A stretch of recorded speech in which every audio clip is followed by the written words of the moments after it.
ఈ వీడియోలో మనం రోజువారీ ఉపయోగించే కొన్ని స్మాల్ ఇంగ్లీష్ సెంటెన్సెస్ గురించి తెలుసుకుందాము. అన్ ఎంక్వైరీ, ఒక విచారణ. అన్ ఎంక్వైరీ, ఒక విచారణ. ఎల్లో మీ, నన్ను అనుమతించు.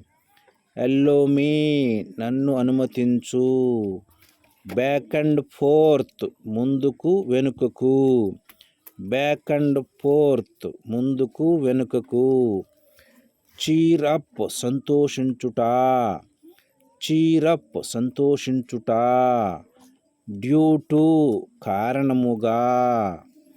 డ్యూ టు, కారణముగా. ఈవెన్ మోర్, ఇంకా ఎక్కువ. ఈవెన్ మోర్, ఇంకా ఎక్కువ.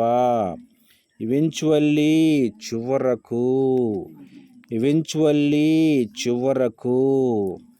ఫార్ వే, దూరముగా. ఫార్ వే, దూరముగా. Thank you for watching this video.